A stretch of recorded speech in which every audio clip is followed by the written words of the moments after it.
I'm looking at my notes and they had a wrestling bear. What the fuck? What the fuck? No, honestly, what the fuck?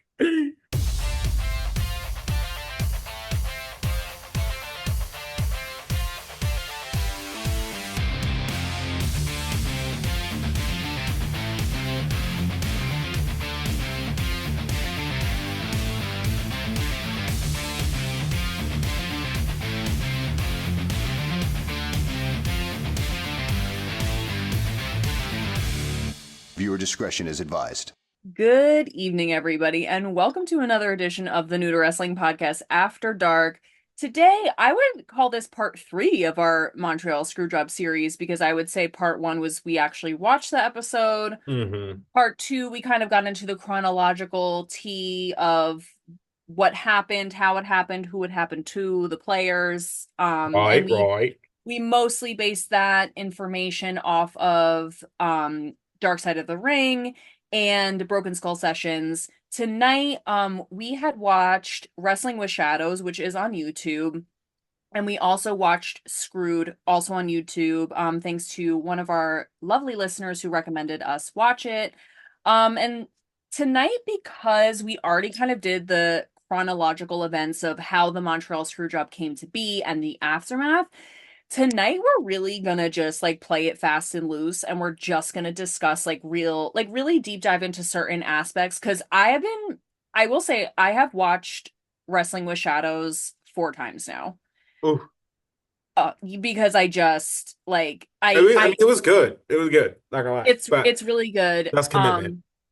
It's really, really good. And also, if you're new here, so am I. I am the new and new to wrestling. My name is Kelsey. This is my gorgeous, lovely, stunning, beautiful, intelligent co-host, Xavier, who is not so new to wrestling. He is my guiding light. But because I am new to wrestling, this is the first time I've ever seen this or experienced it. Mm. And if you're not new here, you know that I love to just get the tea to a degree that is maybe mentally ill. Like, I don't know. It's definitely a character flaw. It's like something not right with me. At least I've accepted it. We'll see if I ever recover. But there to me was just, especially Wrestling with Shadows, one, I love a documentary like this where it's really kind of gritty. Like, Mm. there isn't necessarily like an overarching plot point. Like, it's kind of, there's a lot, it's just like a lot of like cut together clips. It like tells you things without explicitly telling you things. Does that make sense? Yes. Like, it's Yes, yes, very yes. explicit in the fact that it is raw footage, it's people's first impressions, it's just raw dialogue. Like, obviously nothing is Right. scripted, but it's that cut together kind of clips that lead you to a place in your own thoughts without having to just write it out. Does that make Right. sense? Yeah, where it's not so Yeah. much, it's not like it's a movie in that the writing made it a movie. It's a movie in that the editing made it a movie. Period. Oh, yes. Okay, thank you, thank you. And it's Hmm. not a like a, for lack of a better word, like a clean kind of documentary like Dark Side of the Ring is kind Right. of a documentary. It's like it's just that raw 90s, like I just love that. Uh-huh. Um so we have a lot to discuss. So grab your drinks, grab your snacks, grab your water, get a blankie, like tuck in. I got my pretzels, I got my coffee, like Let's let's go. get into it. Hmm. I've been thinking a lot about how I wanted to start this. And I kind of want to take a big swing right off the bat and see what happens here. And I'm really curious. Okay. Because this is again, if you're not new here, this is a common theme that I've talked about a lot, but I just want to say that I need men to stop living their life to make their father proud. Honestly. I'm it it is so detrimental in so many ways and it breaks my heart. I will, and let me tell you this. We've seen it play out a million times watching wrestling. We've seen it play out a million times amongst our peers. Like, I know so many people that will tell me their father is the most gut bucket rotted person that they know, who has made their life a living hell, and they're absolutely terrified of him, and then say, I live to make him proud. Right. What? What What? is that? What is that? What is that? What is that? I don't know, I but it's really funny because this is really truly like a battle of two men where that is like exactly the case. Yes. Yes, Like, it is like like it is exactly that. it is so fascinating. There's so many layers to this. It's like because obviously we've talked about Vince and his daddy issues, and instead of Hmm. like being almost like I'm just gonna work really and like yes, does Vince work really hard? Is he a psycho? Absolutely. But does he work really hard? Is he very intelligent? Yes. Hate to admit that, but we can't deny the facts. And he almost like works to like overcome his father. And Bret kind of works in I feel like I'm screaming. Bret kind of works in Oh, it doesn't this. matter. Who I'm cares? just so worked up already. Bret kind of works in this space of like I don't want to say like the penitent man. Like for some reason I'm thinking Indiana Jones, like the penitent Mm. man, like where he's almost like this quiet confidence, but the confidence is there, like that hero complex. It's so multifaceted, but there are Hmm. so many times, especially in the Wrestling with Shadows documentary, where he says in a way, Vince was really like my father and I couldn't let my father down. Like even when he is staring this huge $1 million contract with WCW in the face, he's like, I can't disappoint Vince because it'd be like disappointing my dad. Right. And the gag is Vince didn't even want him there. Vince like didn't even want Yeah. him there. Yeah. Why are we living to make why don't we men please and I'm sure this applies to women too with their mother girl I know about mommy issues, let's not get into it, but I with men specifically I feel like this father son complex plays out in the most devastating upsetting ways, and I feel Right. like so much of this conflict is rooted in just like the It's relationship misplaced daddy issues. Is misplaced daddy issues. yeah, is what it feels like. Very I'm much so that. glad you agree because I watched this 4 times and I was like, we're all seeing this, right? Like we're all listening to the same thing, we're watching the same thing, we're watching this play out in real time where he is because he even said at one point, like, I like obviously the money would be amazing. And my wife has really been putting in the work for 19 years. Like he Right. was 14 years with WWE and then like there was like 5 years with his father's company or territory. Yeah. And he's like, Julie's really been putting the team on her back for 19 years and it's been 19 years of I'll be home tomorrow and not coming home and disappointing her, but like I just can't let Vince down. Right. Right. Girl, I'm so sorry. Like, Hmm. What? what are you saying? Right. What are you saying?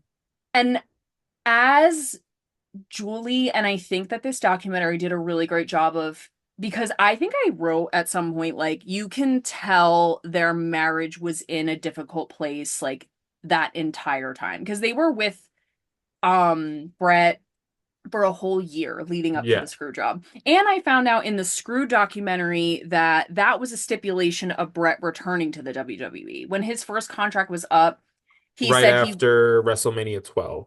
yes, he said that part of his return had to include allowing this documentary team to be with him for the year. Right. So, I mean, thank God he did that. I think that's really fascinating. But I was like, especially when they talk about the Heart Dungeon. Mm, that was And crazy. this is an oh my God, crazy. When they talk about this, and I just want to again say multiple things can be true at one time, multiple causality in all things. Like situations are always multifaceted. I live in the gray area. I'm aware, but so like Stu Hart could be an incredible wrestler, an incredible coach, an incredible whatever. But like Bret Hart literally says, like I was afraid of my dad. He like tortured us, his children. I was going to school with like bloodshot red eyes. And his father, he's like, he would put me in submission holds. I can't breathe. And he's telling me, you just breathed your last breath. And I believed him. And I'm seeing headlines in my mind that say, like retired wrestler takes it too far, Right. kills his son. He goes, I was terrified of him. I live to make him proud. Yeah. Yeah. It's so hard to watch. It's so hard to watch. And like I just it makes me feel like some such a type of way because I just like I think it's such a complicated thing for like children to try and be the bigger person on behalf of their parents. Sure. Yeah. Yeah, yeah, yeah. But it's like, where do we draw the line? Where do we draw the line? Like, why don't we just root ourselves in making ourselves proud? And like, if your parents get on board, they get on board. Yeah. Yeah. I, I'm That really would over be a it. sign of Mental uh wellness. yes. No offense to Bret Hart. I mean, I don't know how he feels now. We're talking about this like it Right. just happened and it is And also 30-year-old he grew up tea, in a but very even then different time. Like, right. you know what I mean? It's just a different age. Um which is, that doesn't excuse any of it. We all know that they needed it just as bad then as we need it now. Ugh, They just didn't get period. it. It's so true. And you have to like multiply that like he's one of 12. 12. 12. Like, yeah. And I think it's interesting too how like all the sons ended up in wrestling, all the daughters ended up marrying wrestlers. It's very much like Hmm. and the Bret Hart's mother, whose name is escaping me, Helen. Helen, thank you. Um, she says like she seems like so over it too. She's like, yeah, I kept telling like when we got married, I was like, Sue, how long are we gonna be in this business? He said, oh, maybe like 2 years. And she goes, and we're still here, and we couldn't be more in it if we tried. No, Like fully could not she be. is over it, girl. Over it. Mm. And I kind of think, and Julie was for sure over it too. I mean, and I want to say this about Julie. I want to like quickly transition to Julie Hart really quickly. Sure. Um, she, I just want to say clocked Vince from the jump. She's one of those. Oh yeah, She yeah, is one yeah. of the ones that clocked Vince from the rip because she, throughout this whole documentary, is going like, I just don't believe him. Yeah, I just don't believe him.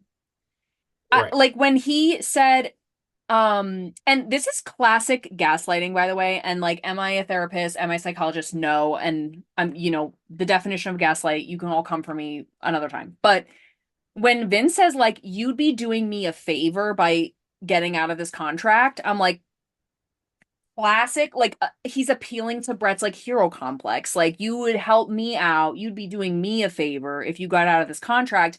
And this is the editing I'm talking about because then they cut in with this clip of Vince saying like I regret um like re-signing that or signing that 20-year contract with Bret. I didn't Right. want to do it in the first place. I was told, I was encouraged, I was whatever. Hmm.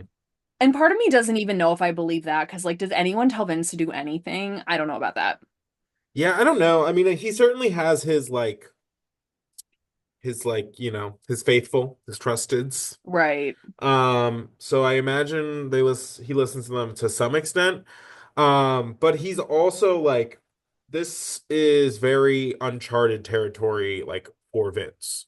As Mm, far as this time period goes, like this is the first time like Vince is getting his ass handed to him, as far as being like running a wrestling company. Because up until yeah. this point, he came in like a wrecking ball, wrecked the territory system, was took all of the top talent, was running wild with Hulk Hogan, was like killing it, killing it, killing it, and then all of a sudden now he's like on the back foot, which he's literally never been.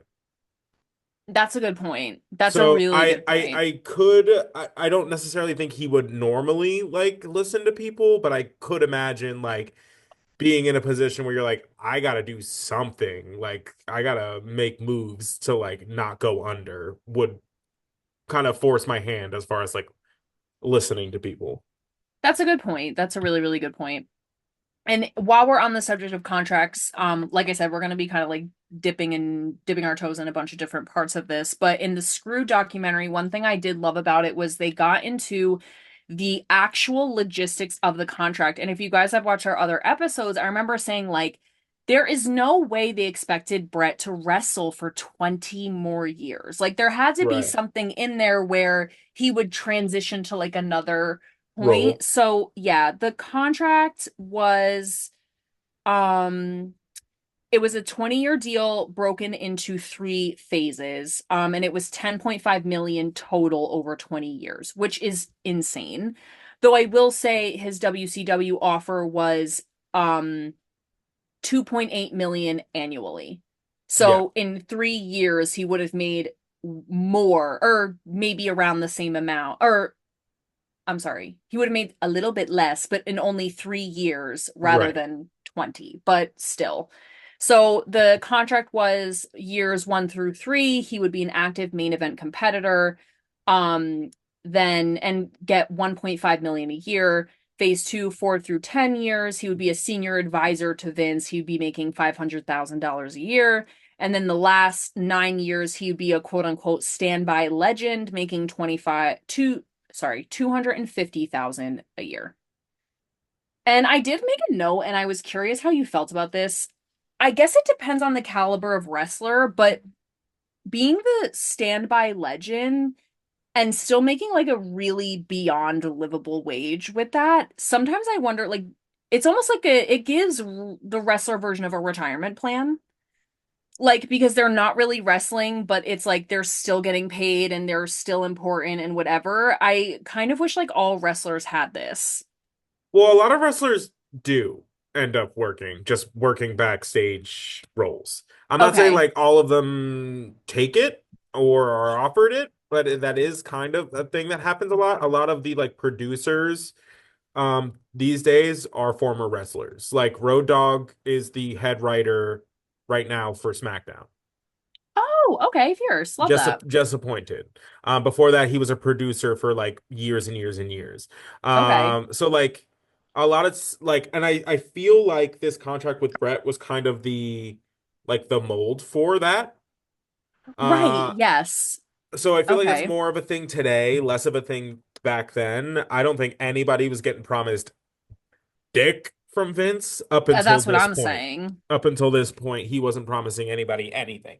And honestly, I think it was the fact that he had guaranteed somebody like a ridiculous contract was enough to make him be like, I don't guarantee anybody shit. Like, and he Yeah, says he like it, overcorrected. and he goes on like record like multiple times throughout his career. He's just like, I don't make promises. I give opportunities. You make what you want from that. And you're like, okay. And you're like, Okay. but if that's like the, the thought process he runs on, like fucking making promises is probably not an easy uh thing to sit with. I can't imagine somebody who does not want to like, sign on the dotted line for anybody having to do that for 20 years. That'll make you itch. Yeah, that's a good point. That'll make you antsy. Yeah. I do like the idea of this contract, the setup of it. Though Right. I I think 20 years is for anything is insane. is It insane, is absolutely absolutely. insane. But it does make sense to have it in phases, though I don't think like I don't know. I would have had some sort of, I guess, like senior advisor to Vince. There is an element of like he could come and do commentary, he could whatever. However, I do want to say, I think you make such a good point about saying like 20 years is crazy because, especially at this time, like Bret is already kind of proving that he is not with the transition and the direction they're going. Oh, So it's has like, been saying, yeah. has been saying. And so it kind of makes sense to be like, and I feel for Brett, I really do. But as if you're going into transitioning into the Attitude Era and it's already proving itself to be successful, it's hard to have someone who is contractually there for 20 years who has vehemently, publicly gone against Opposed, it. yeah. Hmm. And like, not in a way that is giving him heel status. Like, it's in a way that's like not in a way where he's like creating buzz or whatever. It's just kind of like a thorn in the side. Like, I don't Hmm. think it read the way it was supposed to or could have. Does that make sense? I mean, I don't know how he wanted it to read. I mean, Because it's just like when and I I also don't know if those were like those interviews were after, after you know what I mean? yes. Because up until that point, they were banking on Bret not exposing the not video. speaking. Yeah, and I do think it could have been because there were a few moments that I was like, And I know that this happened after yeah, I the think that Montreal just might have been Screwjob. like a weird, like, or at least just the placement of the editing. Like, I feel Yeah, like those, I don't think he was saying all of that to the public while it was, while it was initially happening. happening. He definitely made, you know, his opinion known on like the Shawn Michaels of it all and the way that he behaves, which Well, realistically is just the direction they take the whole company. They go that because if we just you guys will listen next week, but we watched the Degeneration X pay-per-view and it is a complete like about face as far as like the Attitude Era like dial. So yes. um I don't know. He definitely was probably more of a nuisance backstage than he was publicly. Yeah, for sure. And I do and they open the documentary, and I feel like this was perfect, where they do set up that Brett really does respectfully have kind of like a hero complex where he's like, you cannot like market that like he talks about like all these kids in India who literally waited all day to see me and they cheer for me like I'm a god and like there's no feeling you can compare this to and blah blah blah. And so I do think it's an interesting energy for him to like I understand after getting screwed, going out there me like they screwed me, ba ba ba. But like making a constant commentary on like the way that it's going, especially when it's going successfully, it's like Hmm. I don't know what power you think you have here. Like, do you know what I mean? Where it's like you're not going to be the rudder that suddenly like redirects the ship back to like PG. Do you know what I mean? Right. It's like sometimes we have to Make changes. make changes. But in lieu of that, I do want to talk about there was this they cut in this like clip of almost like a panel and I don't remember the name of the show. There was they it like put in these clips of this kind of panel and I know that Dave Meltzer is on it and I know at some point I wrote down like what everybody said, but I have so many notes at this point from watching this documentary like 100 times that I like have completely lost the plot and like where it is. But it's like these four gentlemen talking about the direction that the Attitude Era is going in, and they're talking about um like what Brett is saying versus what Vince is doing in terms of the Attitude Era. And some like it's like, does Brett have a point? Is Vince right? And Dave Meltzer, I think, is the one that says it. It's like the there Vince saying there is no right or wrong anymore is basically just him giving himself license to do literally anything he could think of and having an excuse. So like, oh, we want to like anything goes. There's no good guys, there's no bad guys, like it's all just up in the air so we can, beat women. He's like if we want to like be really racist, we can because we live in the moral gray area now. And like Dave is like it really just gives Vince license to do whatever he wants, like the Hmm. most insane things he can think of. And he does. Yeah. And he does. And the other person on the panel whose name is escaping me and I'm so mad. I know I wrote it down somewhere, but he says and I think this is a really good point, like you can have moral relativism without racism and sexism and homophobia. Right. And he's like, so I think that it is like I understand the idea of like taking it in a more like provocative direction, but I don't think you need those things like in order to be like a hot commodity. Right. And Which like hot is yeah. Which is very much so why like this era of wrestling, one, like people don't realize it lasted 4 years. right. And like they went off the rails in 4 years. Yeah. But and like it very much so was like they were doing it all. Like they were doing it all. Like the sexuality was over the top, the like the violence against women over the top. Um, but I want to say like it just I think they just kind of like threw everything at the wall and were like, we're just gonna say F it, we're gonna do whatever. Mm-hmm. And as soon as they like got to the point where they won, they were like, okay, we can't do this anymore. Um, Yeah. because I mean, and granted, it does take, not all of it gets phased out in a timely manner. I'll say that. Um, but I mean, they are, if you where you are in wrestling today, it is back to being rated PG. So, Right. and has And been for I the last like 10 years.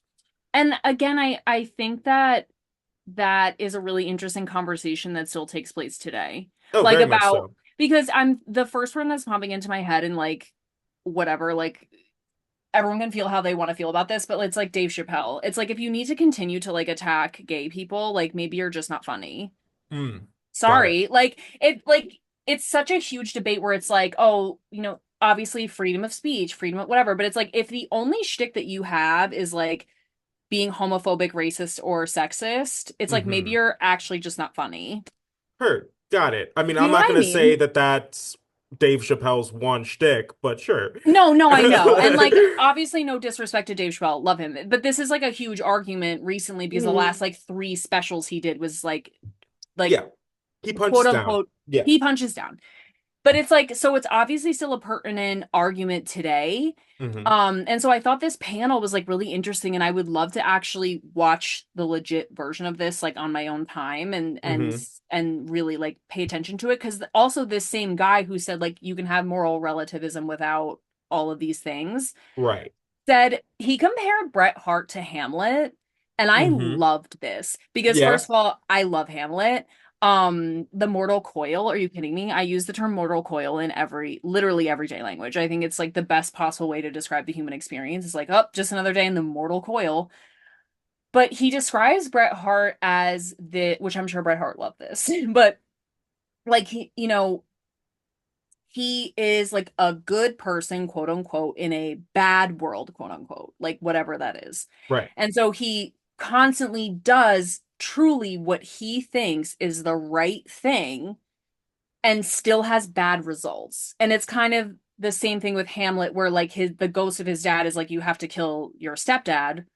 And he's like, I don't know if I want to kill anybody, but also like is vengeance like the right, like there's this battling of like what is the right thing, and he does what he truly believes is the right thing and ends up dying as a result. Like Hmm. nothing changes in the world. His life is not improved. He is not better for it. Like he ends up falling on his own sword, so to speak. Right.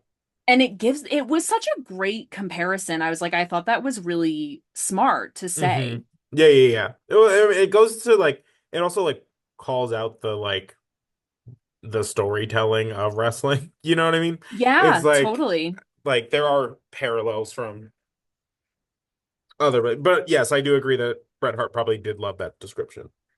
For sure. And I and obviously that is the reason I loved it is because it's a very over dramatized version of like a situation, but I love Hmm. how seriously this man took this. Like he is so me. Um, but yeah, I just think that it's a really interesting conversation because I when you were just saying like how they just suddenly turned up the dial, it was like Papa Brett's not in the house anymore. Now Yeah, we it can really felt very go like that. crazy. Now we're having a house party. So insane. I also because we filmed next week's episode before this one. Right. So I'm sorry if the timeline is confusing, but speaking of I want to talk about Goldust's character briefly because Bret Hart mentions like he pushes the homophobic button and he pushes it hard. And like that was before he even like transitioned into the iteration of Goldust that he is now that we briefly saw at this Degeneration X pay-per-view. Yeah. And then he was like, and he could not be farther, excuse me, from his character. He's like just a hick from Texas Right. or from wherever he's from. Do you have like thoughts about this? I'm so curious. I like the idea of pushing that button because you're so secure in who you are that it doesn't even matter and you don't mention it and like or you don't mention it but like you it's more about like your character. But like, is that, I don't know. I have so many feelings about it, but I'm curious how you feel about it. What about Goldust? Yeah. Like Like the about like, character? yeah, Um, I mean, I think it's fun. I like Goldust, the character. I I do think I think too. he's ridiculous, and I think um he does a good job playing on men's like insecurities. Yeah. You know what I mean? I think that's kind of what he like leaned into. It was more like I always saw Goldust as more of like a psychological like villain than a Mm-hmm. like than a Like a like physical threat. than like an yes, exactly. And Okay. like while yes he is like, he's a big guy, he's 6'6", blah blah blah blah. It's the usually for Goldust, especially in like the early like couple months that he was there, it was the like psych out that ends up winning him matches, not necessarily his Mm, like physical ability. totally. So I liked that aspect. I do I too. mean, but we also like know that like where the era that he's doing this in Entering. is Right. Yeah, going yeah, yeah, to yeah. elicit a very like because he is so like flamboyant in nature, it is going to elicit an equal and opposite like uh reactions, which it does. Like, Mm-hmm. he has like people that don't want to wrestle him just because they don't want to be associated with it. It happens. He gets Crazy. called like F slurs and homophobic slurs up and down from multiple wrestlers for years. Like, so it's just like, I like Goldust, but I like it uh, too. I think it's a great, I always, and sorry, then we'll like deviate back to Bret Hart, but I just like was mhm. thinking about this because I love the idea that he is, at least the last 2 years we've watched him, he's married, his wife was his manager, he's still, and it's like the idea that, because it pushes the button of homophobia without being like, um here I am, like I'm kind of like, obviously he's very physically expressive with it, but it's a different way of doing it. It's almost like, I don't want to say it's understated, but it's like I can't explain it. It's not just like what he's doing, like coming out on the pay-per-view the way he did that you Recently. guys will see. I like the idea of like he is who he is and he's loved regardless. Like, do you know what I mean? Like Right. he, Well, that it before it felt like the first couple, like it felt like drag, like a drag show, like a performance, like he's yes. putting on the airs, you know what I mean? Yeah. um Whatever was that the D at the DX pay-per-view was just like, oh, like to me it felt like somebody in the room was just like, oh, like what if you just like took out all of the nuance to it The nuance, that's the word I'm looking and for. just Thank gave you. us the most abrasive version, um and make that representative of like this like veiled like homosexual character. Do you know what I mean? Yeah, Like, no, it was the nuance. That was the perfect word. Completely. because I feel like we've now like where we're at now, where it's just like it's no longer like, it's Goldust. It had a theme. It all like went together. It all made sense. Now it's Yeah. just like really gaudy, mismatched, hypersexualized in like to be not I want to say like derogatory, but like It gay people are the pantomimes. pun of the joke. Yeah. It's the like um it's it's punching down, not like no, no longer I no longer feel like I'm like with the joke, you know what I mean? Now I feel Yes. like I am the joke. And Yes. I don't love that. If that's, you know what I mean? But that's also like the of the Attitude Era where it does go homophobic and racist and not that great towards Sexist women. and right. So it's like there for all of the like fun that is the Attitude Era, there's also all these very real uh kind of like mirrors of like society where you have to like I was like, yeah, they're doing all of this and like but you got to understand min 15,000 people in for a Monday Night Raw.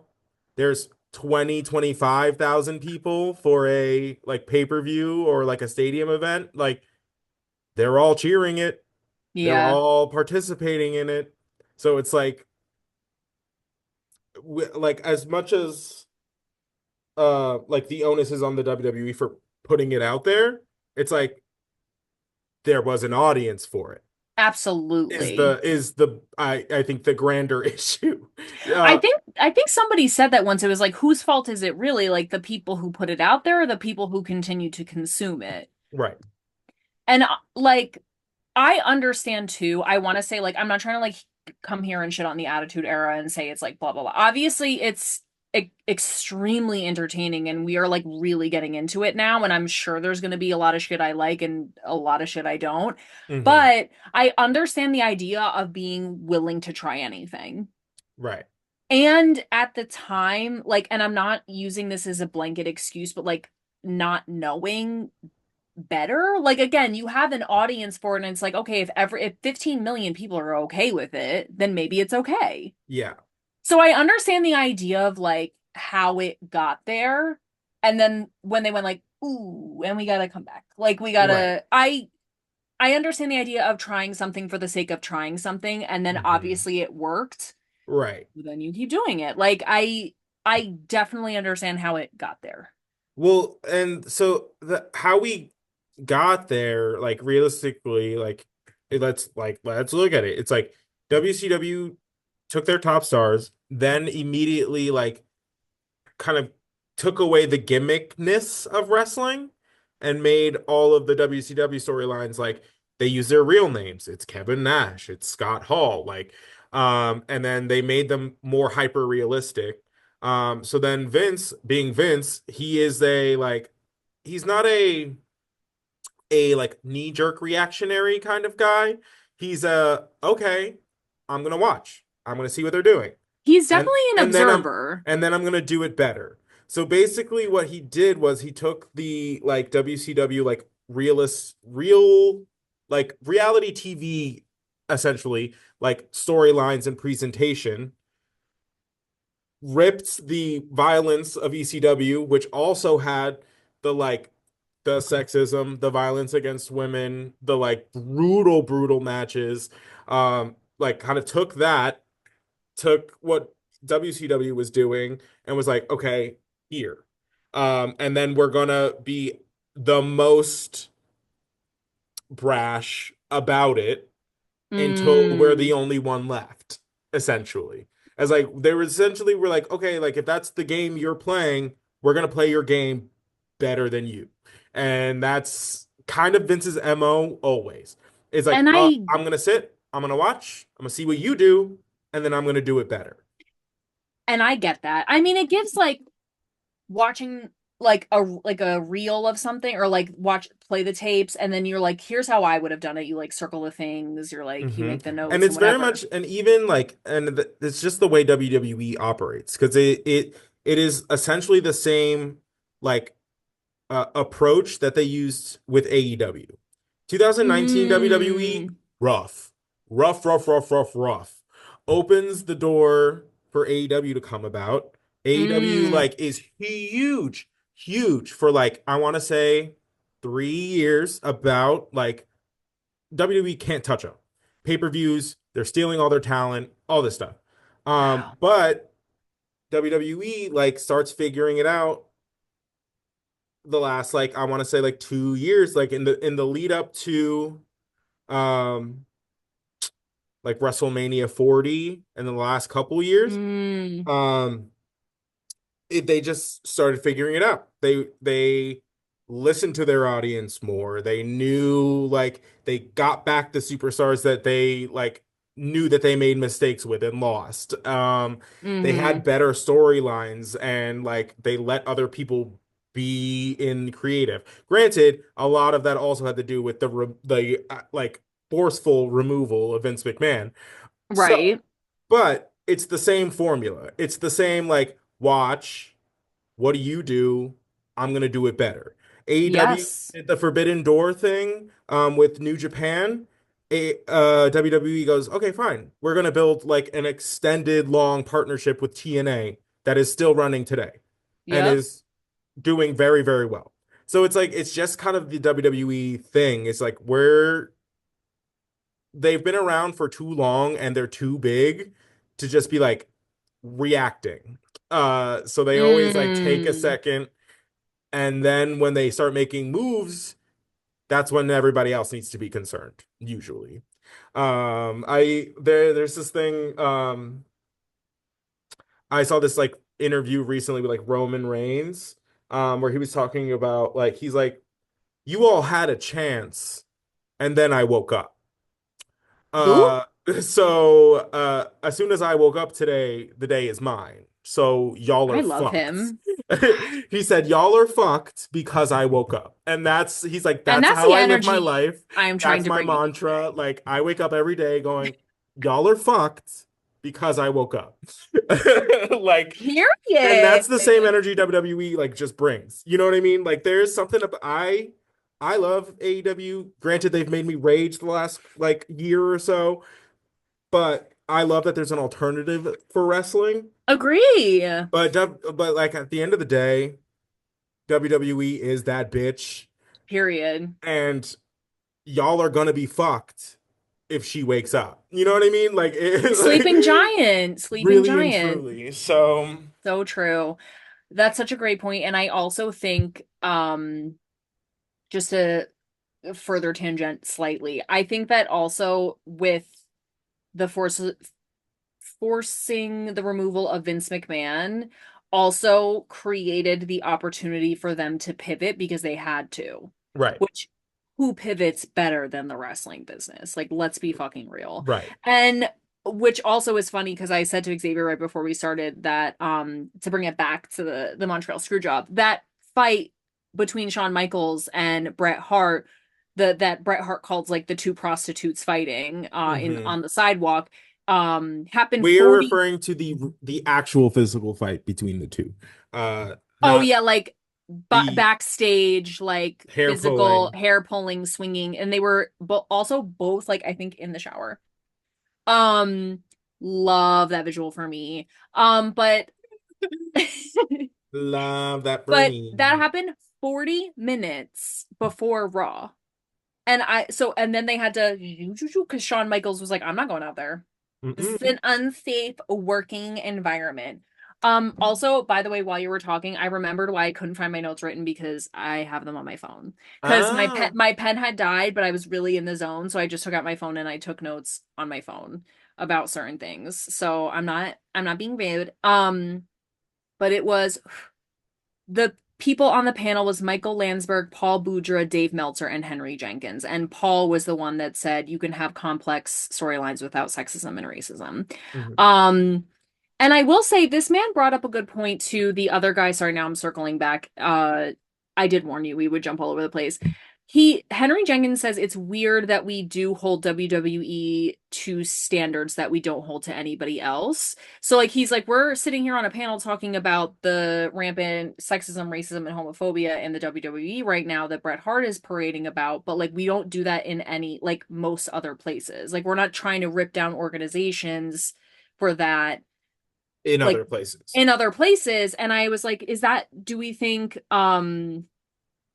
I like, do we think that that's because they have such a large audience? And it kind of goes into that like complex of if you have influence, if you have sway, are you supposed to constantly be like soapboxing, doing the quote unquote right thing, setting an example? Because I Hmm. actually don't believe that. Me I either. like when celebrities are forced to take like a political stance, like, do I want you to believe in human rights? Certainly. But do I believe that suddenly you're a poli sci major because you have 7 million followers on Instagram? Right, right, No. right, right. And we've did like, and me, this conversation has come up a lot. Like, I am not, and maybe this is just me, because I know this is not the case for a lot of people. Mm-hmm. I'm not looking like for like my moral compass to be patented by celebrities. Period. I Thank assume they're you. all shitty, because I don't know them. because they're strangers to me. Yep. Therefore, they should not have a moral influence on you. You Correct. might want to consider people in your real life. Um, Start there. Hmm. Yep. And then if you are really at a loss for there, then maybe you can seek some fictional or But yeah, I assume they're all terrible. I don't know why we put anybody just because they act, sing, or play a sport good on the pedestal we put them on. I agree with this. I want them to do the things that they get paid an exorbitant amount of money to do, Hmm. and that's all. That Yeah, is where my expectation ends. I pretty don't want much. anything else from them, and neither should you all. Just Like, saying. 100%. And if they want to use their millions of dollars to donate to good causes that they believe in quietly, great. Sure, I love that. Great. But I really don't need like a diatribe on how you feel about XYZ. I It's just I not am who I'm not looking for I'm not that. taking you're not the lead for me. Like I'm not taking my cues from you. Right. At the point again, it's like what we need to make ourselves proud before we seek the validation of others. Like Right. and so I guess to like swing back on my own argument is like I and not like where I'm saying like there's such nuance to this because like the attitude era, like I said, like there's I'm gonna see things I don't like, I'm gonna see things that I do. But it's like again, I am the one continuing to choose to consume it. So if it Correct. really bothers me, I should not watch it. Consume it. Yeah. Yes. Yes. It's like So that in that one Paul Heyman clip where he's talking about Jim Cornette oh and oh he's my just like God, it's if so funny. he's like if Jim Cornette like doesn't like ECW, don't fucking watch ECW. I love I I sent this just clip to Xavier and I was like, that's my friend. that's so And like that's my friend, just you don't have to like subject yourself to things you don't like. You know what I mean? girl. Period. And obviously, we are sitting here on a podcast with mics giving our opinions out to the world about whatever, but we're just, again, if you're Right. here, when you hear your family. But if Right. you're here, you're here. If you're not, you're not. We love you Right. all the same. But And I my two just cents on that is just like if you don't like it, don't do it. If you don't don't want do your it. kids watching it, this is where you be a parent and parent. If you don't think it's right for your child, that's your job to step in and do something Yeah. about that. Because there's shitty things presented on television all of the time, in various maturity levels. Yeah. So that's not for the people putting them out there. We already have systems in place. That's why shows get ratings, movies get ratings. Yep. Certain things aren't allowed on tele. Like we have systems in place for that. Anything past that is you the parent. If Yep. you don't like something, if you don't want your child watching something, if you think it is not going to be beneficial for their mental health, their growing up, whatever, Mm, it's your responsibility to do something about that. yeah, Nobody completely. else's. And let me tell you this, my parents did. Like, That's what I'm saying. Like, if you I don't like was, something, don't allow your child to watch it. And then, like, yep, and then I love this like argument like these days where it's like, oh, like, but then they won't like be my friend. I was like, they don't need friends. They girl, have many other ways to get friends. They don't need their parent to be their best friend. They need their parent to be their parent. y'all. Parent. I hate this fad of like I might like my daughter is my best friend. No, I that only works in Gilmore Girls because it's fictional. and also because they're like 10 years apart, like they're like That basically the same also. age. But and also again, yes, Gilmore Girls. And let me tell you, they also we're gonna end up having a whole podcast about Gilmore Girls one of these days. But also, Amen. there are many examples of Lorelai being like, "I can't be your friend right now. I have to be your mother because you're doing some fuck shittery, and I don't Right. abide." So, but I also, um, yes, I'm glad you agree because I was like, okay, then I have to have where I'm like, oh, I don't like this, I don't like that. I have to say to myself, like, okay, well. I don't have to watch this. So that's Right. just a little note for me Hmm. also, in case I get too high and mighty on my high horse. But I do want to point out too that this panel, because I made a note, I'm like, I wrote all these notes about this panel of four guys, and I go, please keep in mind that this is four white men discussing this, though. Right. Just keep in mind. Keep in mind. Oh, They're having a great conversation, but it is four white men talking about something something. there. Hurt. Take it with a grain of salt. No, honestly.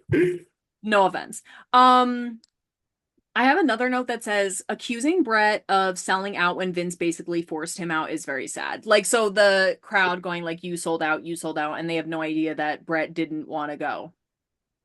I think that's kind of sad, like that he just has to take it because that's his job. And in the long run, he didn't want to leave. He literally said, I called Vince and said, please make me like convince me to stay.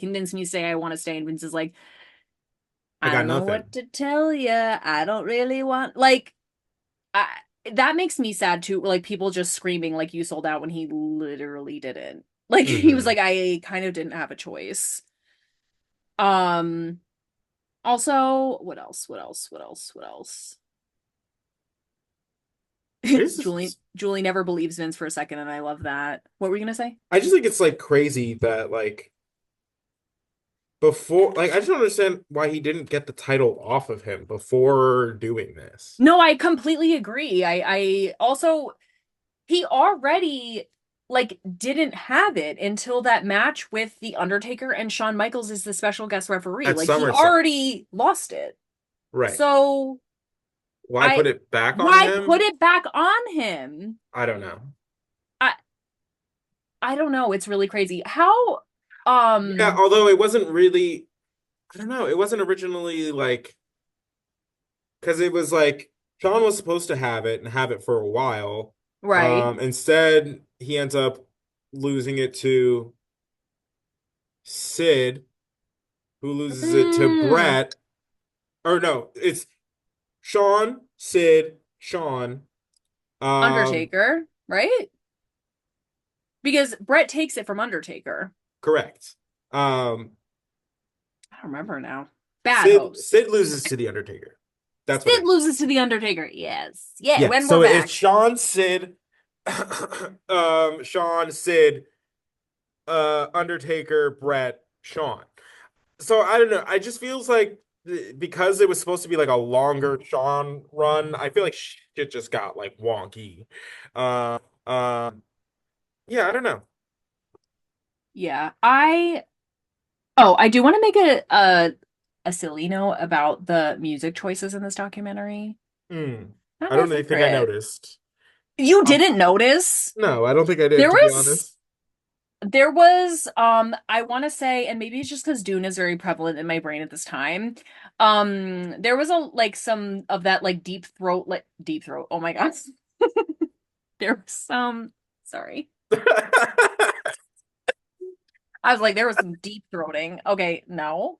Okay, no. No, I mean That's throat singing where they're like vocalizing just like vowels, like ahs, ohs, like but like a lot like of like a Mongolian throat singing. yes of Brett just like wrestling. And I want to say I was absolutely irritated by I said actually harrowing that I had to watch gorgeous footage of Bret Hart working out over that horrible YA Hallmark Channel song No Ma'am, No Thank You. No, thank you. There was like literally it was like when you're beaten down and you're hurting, but you tried really hard. That was like basically the lyrics of this song and this woman singing with her and like an acoustic guitar versus everyone. I And love Bret that. Hart is shirtless in the home Oh gym, yeah, yeah, getting yeah. trained, pumping iron, looking delightful. And I have to hear this woman about Delightful. singing about like trying your best but not succeeding, and that still makes you a meaningful individual in life.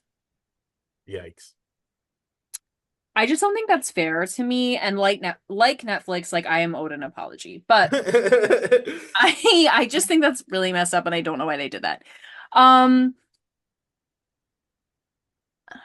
Oh, okay. How do we feel about because Bret Hart makes a point that he doesn't think wrestling should be about sex appeal. Like people don't watch wrestling for the sex appeal.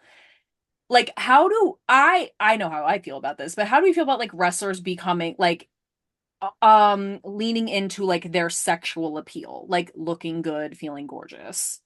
Oh, I mean, I think he's right to a point. Um, in that I don't think the overt sexuality is really the point, which we will see like coming down the pike. Um, but at the same time, this is television. Television has, especially, their beauty standards. So it's not like, and you're also like, you're on television and you're also participating in like an athletic thing. So it's Hmm. like not not no, you know what I mean? Well, I was gonna say people sexualize football players, basketball players, like all time. Like, Well, yes, but like usually not in the context of football or baseball, or it's usually outside of hmm, that when they are generally sexualized. that's Um true. you know what I mean? You don't necessarily like hear it during like a like an actual like football game or whatever. But again, this is not that. This is a TV show. So it's like no, people do tune in to watch hot people. Like that is just a thing. That is Hmm. just science. I don't know. It's just the way that the television industry is based. Look at the cast of Yes. any show ever. So Mm, it's not like it's I don't know. For me, it just seemed like he's just upset with the direction of the company, and it's just like he's just saying things agree. to point at because it's not like not no. But I will say that RVD like kind of recently does call out people like he called out like somebody specifically because they called him out for being like old and like wrestling and like he's like and getting to like late 40s 50s and he was like, so is it like just like so is the appeal for you like just watching like half naked young guys like in shape like grappling on Mm, each other? well, Because like if that's the case, then just say that. But like if you're trying to watch wrestling, then there's no reason why I should not be welcomed and included. uh, Uh 100%. And speaking like in the same vein of like ageist of like racism, homophobia, whatever, ageism is a huge one too. Like we're constantly calling people old. We're constantly saying you're washed out, played out, whatever, which is yeah. a great insult in a way. It's not necessarily saying somebody's like you're washed out, old man, isn't necessarily being like ageist in the extreme. But that's a No. great point. I Uh-huh. mean, if you're still able-bodied, you're not hurting anybody, your story is still good, like and you're fine, then I don't see what the problem is. Yeah, but but I will say, in TV there is that whole appeal. Like that exists and that's a reality and I don't think um I do think Brett's a little mistaken in that like nobody watches it for that. Agree. I was like that's just not true. Like Obviously, there is an audience for it. right. And if you're not new to the show, you know we are thirsty girls. Like We are yeah, yeah, yeah, I yeah, will yeah. say it if I feel it, and Correct. that's that. But I don't think that's the reason why we watch. It's a delightful byproduct of watching Right. Correct. for me. Okay, I remember my question from before. So there's this part, and I'm so curious about this. There's this part where he's talking to Pat Patterson in the ring, and it's right before the match where he is going to have Shawn Michaels as a special guest referee. And he says, like, I'm worried he's gonna take my heat. I'm worried Mhm. he's gonna take my heat as the heel. And I think it is interesting that Bret Hart was kind of like forced into this, not forced, but he says he didn't want to be a heel. He had to be convinced. So he's convinced to turn heel. He didn't necessarily want to do it. And then Shawn is also kind of taking a heel turn. And Right. I'm going to, Like which was like very much so a big reason for him doing the heel turn was to be on the opposite side of the card from Shawn. And yet he So ended up in the same place. And I think he makes a good point where he's like, if he's going to be a heel in this match, he's taking my heat as the heel. And I do think it's interesting that they had him as the special guest referee. I think that is kind of crazy. But I also like, and this might be mean, but I think that Shawn Michaels, like his success is that he's just a better heel. He yeah, just pushes more buttons. Like yeah. Bret Hart just I again, I go ahead, sorry. No, I was just like Brett. The last time he was a heel was in like the original Hart Foundation. Like Mm. it had been like years, and Mm-hmm. even then, like that was in the era that of like your like classic heels. You didn't have to do as much. I feel like, whereas I feel like Shawn is just because he is like naturally an antagonistic person.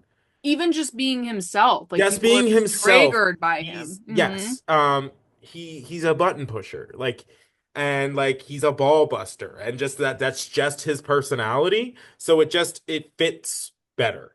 So it was a very real and very like warranted thing to like be upset about, because Agree. like I'm going to win the championship tonight, like as a heel, and I'm gonna have somebody out there working and honestly being a better heel. And like Yes. granted, Shawn really didn't like in the match itself, like he wasn't too like he did Heelish. like no, yeah, exactly. So like um only up until like the, planned like finish. But even Right. then, like that is it does make Shawn look like I don't know, but it's also they also like did something weird where they like tried to make Brett the bad guy only in America So and dumb. like have him be a baby face everywhere else. So it's just like it's a conflicting message from the jump. Yeah. And yeah. But I can see why he's upset, especially with the way like everything pans out to like Mm-hmm. be forced, not forced, but talked into becoming a heel, um, doing that ridiculously awesome like double turn with Stone Cold at Yeah. WrestleMania So amazing. 13. Um, and then like doing this thing as he's told, and also mind you like doing and saying things he doesn't want to do and say. I did appreciate the fact that a lot of the stuff that Brett like that we got on Brett about did not come from Brett. um Agree. so I will say that um a lot of the like homophobic stuff did not come from Brett, which Yes, he was I like, I was appreciate. supposed to say that, and I was like, oh, Yeah. Brett, thank you. Because he I just love that honestly man. just doesn't seem the type. No. But and then to like with the way that it all like shakes out to like because at the end of the day, like the thing he was worried about is the exact thing that That happened. happened. Is like he Agree. didn't want to like jeopardize the relationship he had with the American fans. And just kind of the thing he didn't want to do was the thing that happens to that he called in like either the After Dark or the Dark Side of the Ring or this one, where he's like, I didn't want Vince to lower my stock on the way out, Yes. essentially. But that's Yep. exactly what happened. And that's exactly what happened. And I think, because one, he says, like, I became like only a heel in America, but I wrestle in America 97% of the time. Right. Like, that's my biggest audience. Right. So it's like not being the heel in Canada and like the UK Does is cool for is those couple shows, right. but that's But not where they're touring. and Like, I think that it's a failure on, and that's a strong word, but it's a failure on the part of like the upper management because it's so obvious how they clock Stone Cold's reception mm, and pivot his character to a way that works for him, and how they did not clock that Shawn Michaels would be better as a heel because he's already such a button pusher is crazy to me. Like, because it almost like just well, they became had that way. tried to. Well, the thing is, like, they had tried to build Shawn up to be like the next. Because after Hogan, it was Bret. Right, After right, Bret, it was supposed to be like Shawn, and Shawn was supposed to be this like baby face, like for the people. But it's right. like, But Stone Cold was supposed to be a heel, right. and it just didn't take. And it's just the way that like things were being like there was a shift as far as the audience is concerned. Like Yes. audiences didn't want to see the like cookie cutter baby face like win anymore. Right. So, Right. But also, like, to me, Shawn Michaels was never that. Like, they could try and try and try and try, but mm-mm. the boy is still doing a striptease in the leopard print and the. No, and even to get to the like Heartbreak Kid like character, he kicked his tag team partner in the face and threw him through a window. Like he Girl, was always, and then he morphs into this like narcissistic pretty boy blah blah blah blah blah character. And hmm really plays that up like as a heel. And then it's only when he like starts going for the WWF championship after the 96 Royal Rumble do they start like really pushing him as like the baby face. And like realistically, WrestleMania 12 is a baby face versus baby face match, which Right. typically like is not it. Like Right. but because it's the two that they were, it worked. Um but yeah, I don't know. It's a Weird weird thing. scenario. Like And oh, I'm go ahead. surprised. Like I always like to. I'm surprised. Like he's not more like he's let a lot of this go. Granted, it's been a long time. Of course. But some of these things I would be hold it I'd on. be talking about more. I mean, I think it's such a good point, and I don't understand why he didn't like champion this more of like I like Shawn Michaels is becoming a heel. I was made to be a heel, but I'm also supposed to be like fighting against Shawn Michaels. Like we have a beef. Hmm. But now like now Undertaker has beef with me and like beef with Shawn and like it just I feel like got very convoluted and I know that the idea of making Shawn the special guest referee was to further the beef between Bret and Shawn. Hmm. But I, like you said, Bret just has a point. I mean, like he does take the heat. He is like such a button pusher organically, even as he is, and it just I feel like I don't know, it didn't have to go this way, or like at Yeah. least in that regard, where it's like, yeah, of Hmm. course he was taking your heat. I mean, he was like basically built to be a heel Right. in his character. Because now with Degeneration X, it's like, I mean, the Yeah. pinnacle. This is like where he was meant to settle. Right. And It's it's like, crazy. and it's and he comes back like as a baby face, but you also have to like remember and pretty much remains a baby face for the most part from his return from 2002 to when he retires in like 13, 14. Um he comes back like as a baby face, but you remember like there's a 4 year gap between when he leaves and when he comes back. Yeah. So people really get like some distance between his asshole behavior and when he comes back. He really is like a different person when he comes back. It's wild. Right. And uh like the audience I the thing about like WWE like is the longer you've been around, the harder it is for you to play heel because the Mm. longer you are around, the more people just like you because they know you. And Mm. because you've been Okay. around for so long, or they That makes respect sense. the work you've done for however many years. So it becomes really hard to get fans to like go against people who are like been there a really long time. That makes Uh, sense. um, that's why it was extra impressive that um, The Rock last year was able to play a villain. Because it's The Mm. Rock. He's like beloved. Um, Yeah. but because he's such a good talker and such a good shit talker that like Yes. he can just kind of like turn it on. Yep. And people were like, damn. So, And but even then there was still like but it's The Rock.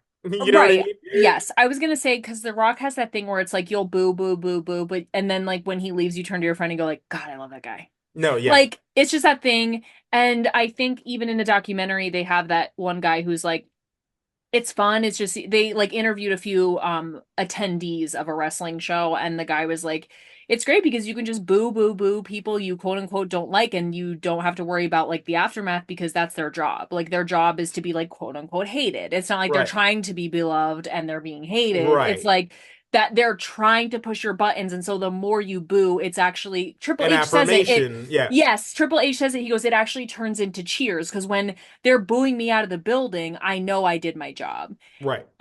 So yeah, and I also think with The Rock, the foil of Cody Rhodes, I mean, people wanted to see Cody Rhodes finish the story. So it Right. it also is like what Bret says, you need a good villain to be a good hero. Right. And The Rock was just like that larger than life heel Villain. that Yeah. had like it gives sometimes I'm just thinking about this, it kind of gives the energy of like having to make Kane for Undertaker. It's like we had to get The Rock because Cody Rhodes was so huge. And not that Roman Reigns obviously doesn't match that caliber. Oh, yeah, definitely. Like But without a doubt. I mean, Roman no, Reigns but it call just me. added like, but we also like at the this is a complete tangent, but it's fine. Yeah, sorry. No, no, it's totally fine. I brought us here. The like, but you have we remember up to that point, like Roman Reigns had been the champion for 4 years.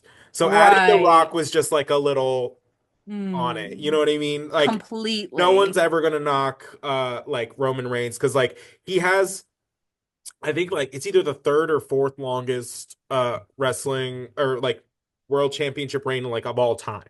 Like in the history of the company. And like the only people that are like before him are like Bruno Sammartino, I think Bob Backlund and Hulk Hogan. Mm. And those were like the days of like yore. All right, the Like days of we yore. like these are like they had they had such long title runs because they weren't competing with the frequency that they were today. Which is why Roman's like reign is like really impressive because to do that in from 2020 to 2024 is crazy. That is crazy. So, That's a great point. mhm. Um, love you, Roman. Um, bring it Seriously. back, bring it back to the documentary real quick. I do want to mention this. I thought this was interesting. So the Sunny Days comment, huge, iconic moment in wrestling history. I forgot about this, but the episode, like not that far before, was the one where Bret is sitting in the wheelchair in the ring and like Shawn Hmm. Michaels is standing in front of him. And Bret is just like berating him. And Shawn is just kind of taking it. And in the actual episode, it cuts off while Bret is still, Yap, ripping yap, Shawn to yapping. shreds. And then in the next episode, we see the result, and it's Shawn like kicking Bret right out of the chair. And apparently, what happened was Bret forgot the line that was supposed to instigate Shawn to do the kick. Right. So Bret was going on and on because he couldn't remember what he was supposed to say to trigger the kick. Hmm. And Shawn Michaels was so mad that the kick was not on live TV that it just looked like, and he goes, it was apparently, he said it was damaging, quote unquote, to his character because it looks like he just sits there and takes it Right. even though he gets his lick back. So Right. he said he was so mad about it, he did the Sunny Days comment because he was so pissed for being made to look like the fool. Which is still So petty. not the same. No, Whatever. no, no, no. Like we're not. Insinuating an affair and like not getting your like not getting over on TV is not Is the same. so crazy. But like, yeah, yeah, yeah, yeah. And it's funny because it's like, okay, I Bret was like, I forgot my line. And Shawn goes, I'm about to destroy your marriage. Crazy, Oh, okay. crazy. And speaking of marriage, I want to bring it back to Julie really quick because I love this bitch. I know we've talked about this before, but when she points at Triple H and goes like, one day God is gonna strike you down, it turns me out every time. Because she's so calm and she's so enraged. He's wrong. Well, I was like, there, it's not over yet. She's And not even married to the man anymore. you think she's still defending Bret Hart? Now that he's on wife three. Oh, but the higher you are, the farther you fall. That's And Triple fine. H is pretty high right now. I'm I just saying. I'm just saying. And yes, at this moment, she's completely dead fucking wrong. Sorry. But yeah, I mean But he's not dead yet. So but I think it's really interesting. And when I read the comments on the Wrestling with Shadows documentary, a lot of people say like Julie clocking Triple H this way is interesting, and I'm curious. Like there are a lot of people talking about this in the comments, like her clocking him, and they're like, I wonder what she knows. Because why did she know that he knew? Like, why did she know he was in on it? Because he was. hmm Even though he's standing there swearing, I had no idea. I had no idea. Girl. And I know that's what he was supposed to do. Before you say anything, I saw your mouth. Mm. But I love hearing from people that clocked Vince from the rip because hmm even when Bret says, so it's going to be a DQ, blah, blah, blah, she goes, but what if something happens? What if that isn't the way it goes? Right. Like she just knew. She just knew. And all during the contract negotiations, when Bret is like, he says, like I'd be doing him a favor if I just went to WCW. She goes, I just like don't understand like why you can't even just negotiate a new contract. Like she's literally Right. like, why do we have to just give up the ghost completely? Right. Like why do you have to leave? And even Stu says that. Like I don't understand why it has to be we immediately cut ties and I go elsewhere. We can't like renegotiate a contract. Right. I think that is crazy. And I hmm think it's shocking for me to envision Vince as anybody other than he's just going to tell you how it is. But I guess that's the businessman part of it. Well, yes, you're right. Literally, the way that I can completely read Xavier's mind just on his Mm. facial expressions, It's like I don't know, he doesn't think like normal people. he Like, doesn't. you know what I mean? That's just not a normal person. Like there was nothing about Vince McMahon that makes me want to apply logic that I would use. You're so right about that. You're so right about that. Like, And that just reminded me too, where Bret has this promo, and I think that we did talk about this, where he says, no one knows how to screw you like the Americans screw you. And it hmm happened like not that long before he was legitimately screwed by Vince McMahon. And I Right. was like, the foreshadowing is It's crazy crazy. Yeah. and unintentional. But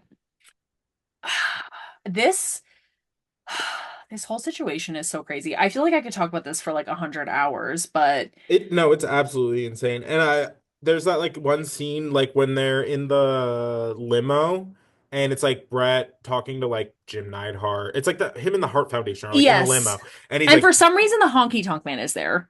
Well, sure." Um but sure. And he's just like, I don't he's like, this whole thing is just getting like he looks exhausted and like he's just like, this whole thing is just getting so stupid. Like, and you're just like, damn, it really is. Like it It really really is. is. And you feel it. You feel it. We talk about this all the time. Like when he was going through this heel turn, I was like, this just feels so stupid. And I hmm hate to say that because I love him. But hmm it feels like dummy, so dummy. Crazy. I will say too, I made this note of the footage of Shawn Michaels playing with Bret's son 2 months before the screw job.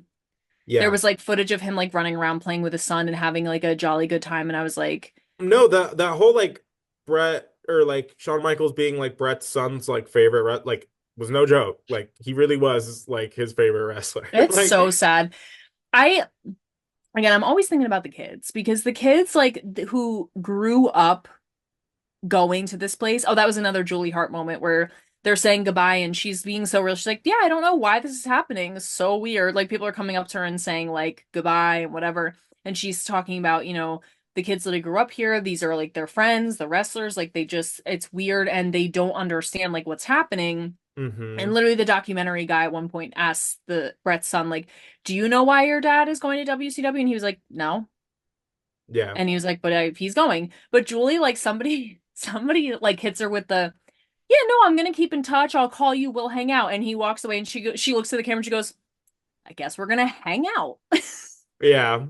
Crazy. So real for that. So It was like a crazy. moment from The Office where she was like, I guess we're gonna hang out. Like, It's so and she's like, wild. girl, I know I'm not gonna hear from you. Like, Yeah, you're yeah. crazy for that. Also, I was gonna say, also, the divorce is pending. You're not gonna see me if you hang out with Brett. But Yo, for real. yeah, I don't know. I also want to say that I loved the way the Screw documentary ended with it saying like, and all we saw was a very like lackluster use. What was it? A lackluster use of a truly electric star at WCW. No, literally. And They had nothing to do with him. They had say nothing it. to do with him. He was supposed to be like the centerpiece of WCW's like second show. They Mm-hmm. had Nitro, and then they had Thunder. Um and he was supposed to be kind of like the centerpiece of like that, not dissimilar to the way that CM Punk was supposed to be the centerpiece of AEW Collision before shit popped off. Mm. Um and yeah, it just nothing, they had nothing for him. It was so sad.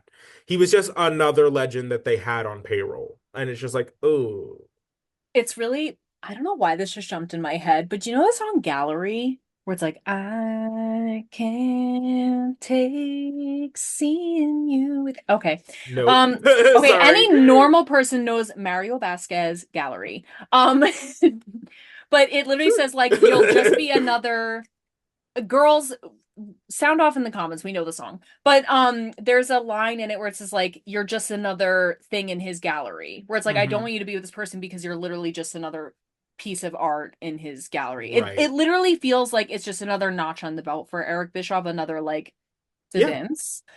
And I hate that because again like a lackluster use of an electric star. Like I And just even Eric himself, who doesn't cop to much, is like, right. yeah, We talked about it. we didn't have Flopped. anything to do, like, Flopped Tina. which is crazy. Yeah. And we didn't get to see this episode, I don't think, on Raw, but at some point after the screw job, and I think it might be the direct episode after the screw job and we didn't see it, or maybe the week following, where Shawn Michaels brings out a little person as Bret Hart. Yeah. That's fucked. Yeah. That's hurtful. And I'm sorry, and not because it's a little person, but because like it's just like, oh ha ha he like little man Yeah. Bret Hart. Hmm. Yeah, I yeah. Because he said, I will know if Shawn was in on it by the way he reacts. And then they cut to Brett watching TV and they bring out like, Right. And he's like, well, there you go. and asked and answered. And he's Right. watching with his kids, and it just makes me sad. Um, and then I don't know how much time we have left or like want to Yeah, go. carry on, but I do want to also say that I guess at one point Vince said the only thing this was audio from Wrestling with Shadows, the hidden mic moment, or it was either the hidden mic moment or like some point where it was they were at Brett's house negotiating the contracts, but Vince says the only thing between us is Ted Turner to Bret Hart. Hmm. And again, it just feels like an excuse, and I just don't like that. And it's funny because now I think we're in a day and age where we are like corporate what's the word I'm looking for where it's like letting you down easy, like language of like it's not me, it's you, or it's like we're Yeah. going in a different direction. Like Right, right, now we right. can call that out and see it for what it is more obviously, where we're like just say what you want to say, like Right. just let's just be real. But at that time it's like You can keep the double speak, please. Thank you. here, okay, yes. I just feel like that's so stupid. Like the only reason I can't keep you here is because of Ted No, Turner. he's bullshitting. Diva. I don't like that. He's I just don't bullshitting. like it. It is he views Sean the bigger star and where the company's gonna go. Yeah, Um, and this whole situation, I honestly think for Vince was just more than it was worth between the two of them. right. I don't think Vince knew how to say no to Sean, because Sean doesn't take no for an answer. He's quite insistent when he wants something. Mm-hmm. He's also, known to take his ball and go home if he doesn't like something. Mm. So he's just like, I feel like he just kind of acquiesced to Sean in this whole scenario. Mm. Uh, Interesting. But then, and it's just this the sweet, sweet irony of it all is he's going to have neither of them in a couple months. It's so true. He By gets March 1998, both are gone from the company. it's And this is November 1997. So December, January, February, be first week and a half of March. Three and a half months. You have Shawn Michaels for. Isn't that crazy? really All of this, insane. all of this, banking on him being the future, gone. Do you know what Gone. Do you know Three what it kind of months. gives? And you as the oldest sibling might feel this way, and me as the youngest kind of feels this way because I think Stone Cold on Broken Skull Sessions says like, do you think that Vince just wanted to trade you in for a younger model? And Brett's like, yeah, probably. That's probably mostly what it is. I wish someone would have just like said that to me. But it kind of feels like Brett's the oldest sibling. He always puts his head down and works. He always does the quote unquote right thing, the responsible thing, he whatever. And then but the youngest sibling who's reckless, all the charisma, all crazy, blah blah blah, the parents for some reason fawn over. Yeah. And like then because me as the youngest sibling, then I tanked my battleship girl. And then I was the problematic one. Like I was like, Right. like Because um you get not like saying this is like applicable to you, but there's this air of like I can do no wrong. You know what I mean? There is a like if you go through life at a certain point, being fawned over like that, you get to a certain point where you're like, I'm untouchable. I'm invincible. Doesn't matter. They love me. Yes. Like, Yes. and then when you blow up your own battleship, you're like, oh shit. I'm drowning. Right. I never paid attention long enough to learn to swim. Right. Exactly. And because Brett really feels like he tries. So again, it's that daddy issues. I have to please daddy. I have to please my father. I have to do the right thing, whatever. And meanwhile, Shawn Michaels is just like sticking the Canadian no flag up his nose, and they're like, Mm, "Yay! Oh my right. God, we love it!" Right. Like, No, exactly. and not that Shawn Michaels is not insanely talented, one of the greatest Oh, wrestlers of all time. Like, let's right, not right, go right. there. But it kind of gives that dynamic. And then, like, the oldest child just has to go get their new gig, like, Right. and be like, all right, well, I'm not I'm not, playing this. I'm Yeah. not playing this game anymore. Like, I gotta go. Mm-hmm. Fascinating. Mm-mm-mm. Good. Was there anything else that you wanted to specifically mention? I have so many notes, but like, part of me is Not like, like that like we need to like super go into. I will say I really enjoyed the audio. They did it a couple times in the documentary of like planning the match over the yes, match. yes, I thought that yes, was yes. fantastic, and I would love just an entire series of that. Like, just give me Yes, matches and the conversation that planned them. 100%. Because you know what energy it gave me? It reminded me of Taz talking about his match with Bam Bam Bigelow. Yeah. Because he describes how the ring is structured and they're showing them putting the ring together. And then he Hmm. describes so what the cue from the referee was like we were going to be out. And they did the same thing. And also, again, it's Taz. He's from New York. I'd love to hear a New York man talk about his business. No, He's for like, real. all right, so here's what it is. What was supposed to happen was the ref was supposed to give me the cue that the thing was like, love Yes, to fully, hear fully. it, see it. You're so real for that. And Pat Patterson is a very controversial figure at this time, but listening to the way his mind works and Yes. how he His wrestling mind, that man, he invented the Royal Rumble, god damn it. I mean, period. The staggered entrance. The man's It, mind is great. And also the Iron Man match was also his idea. Like, oh, that's right. We talked about this. hmm so I the mean, man's wrestling brain is truly unmatched. But like to hear him and Brett like go through stuff and just to see it like play out that way is just really cool. I as a wrestling fan eat that up. Like eat up. absolutely same. Because again, I love to see the logistical aspect of it. And I do think it's interesting because when bring it back to that conversation about taking the heat, like if Shawn is going to take the heat from the match, Pat's like, what is your understanding of how the match is supposed to end? Because Hmm. that is the goal. Like, not like to end the match, but like that, it's like that's the period on the end of the sentence. And if we have to know where the end is to get to the meat Do you Right. know what Not I'm saying? not necessarily always, but if you it's a good place to start. You know what I mean? If you have a finish and you know like you want to get somewhere, then you can kind of build backwards.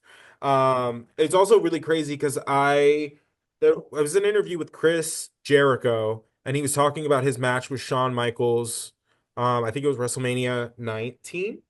Um, and he goes, "We talked maybe 10 minutes. I had an idea for the beginning of the match. He had an idea for the end of the match.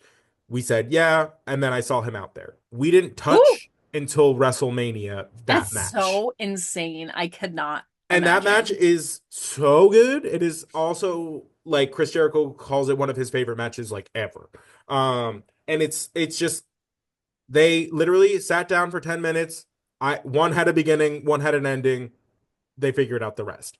Like while they were out there. That is so crazy. Right. I could never do that. I'm learning this about myself in real time that I am such a control freak, and I didn't know this about myself until like You'd very probably be a wrestler recently. like DDP, like needs I'd have to everything be like planned. dee dee dee dee dee dee dee. Like I That would. who he wrestles like Logan Paul wrestles like that. Ew. No, I'm sorry. No, I get it. No, but he's very like he needs to know like what he's doing when and blah blah blah blah. He rehearses his stuff a lot. Um, And I but do think there is a beauty to the improvisation of wrestling. Like right. people who are able to do that, I think is a skill. I don't think I would ever be a wrestler. Like I don't think I could ever be capable of it. It's the same way I'm really bad at cooking because there's a lot of improvisation and pivoting and like just Mm, reading, assessing what's happening. I love baking though, however, because it's it's exact. exact. It's the time has to be perfect. Like it really, otherwise it's fucked. And I'm like, apparently that's how my brain works. I Oh had no no. idea. No idea. But Yeah, no, my I brain does not work like that. I actually get no, very and that's why I I get very constantly frustrated like doing baking things and I'm like, can it just be like meh, like that much? Is that much I would okay? die. I would die.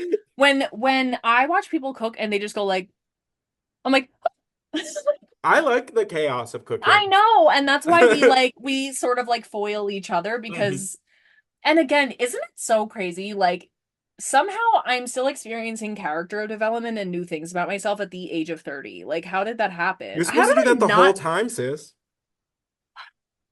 know that? Anyway, um yeah, I just think that's really insane. Oh, but that conversation of like how do you think the match is going to end I think is interesting, especially because it does kind of foreshadow the Montreal Screwjob where it's like how do you think the match is going to end, and then there's a small group of people that know how it's really going to end, and then a larger group of people that know or that think they know how it's going to end. So I thought Hmm. that was kind of a good, it's that what I was saying where it's like that subtle like saying things without saying things. It's like this is normally how things were done, and then suddenly there was like a faction that like did something else, Hmm. and how like the impact it had on wrestling to this day. It's so crazy. But I thought that I totally agree. I thought that was like really fascinating, and I would love to see more of that. Agree. Amen. Yeah. Yeah. Final thoughts? Final thoughts. I'm glad we did this. It Me was a long, too. long time coming. I think I like wish we had more time with Brett. Agree. Agree. I And was we devastated. can work on that, down the line. But I think this is kind of like just like the inciting incident. Like to me, as far as like we know like the like start of the Attitude Era is like really like further back and there's like Hmm. things that kind of like lead up to it. You know what I mean? There's that King of the Ring Austin speech. Of There's the course. there's the B&E. The Uh beanie. yeah, the Yeah. B&E. Then there's like the formation of all the factions, screw job, and then we get like all of the Some chaos that's again, coming. it's the final domino that falls, or it's like the final panel of curtain that gets ripped down before you see the wizard. It's like Right. because we've been like journeying to Oz, and now we got to Yeah, the we were on the yellow brick road and now we're in the Emerald City and we've taken the we're glasses off, like fully the fully. blinders are off. So Yeah, it's really crazy. Yeah, I'm really I said that we talked about this, but I was like so devastated when I finally realized that I wasn't going to be able to see Bret wrestle anymore. And I Hmm. just hate that for me. It's very devastating. But I feel like we watched the Iron Man match, one of my favorite matches, and it's one that I love to reach for like every now and again just to feel Hmm. something. Like, I feel, yeah, same. so I mean, I'm grateful for the time that we had him. And my final like thoughts would be the first question I would ask Bret Hart if I ever met him, which is probably a stupid question though, is like, how do you feel about the Wrestling with Shadows documentary?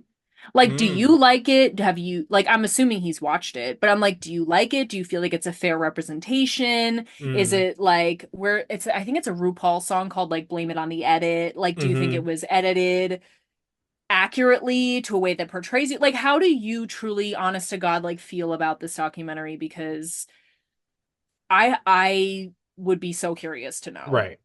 I mean,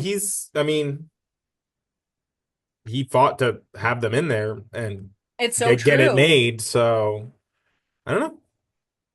I don't know. Well, thank you guys for joining us on this silly goose ride. This was the very first like unstructured episode and just the way we communicate regularly, though Right, usually you right. and I are probably more lewd when we're in the privacy of our own home together. Probably. But if you guys have thoughts, comments, like things we should have touched on, things you guys want to talk about, please drop in the comments. And we'll see you guys next week for the D Generation X pay-per-view. Yes, yes, yes. Thank you. Bye. Bye.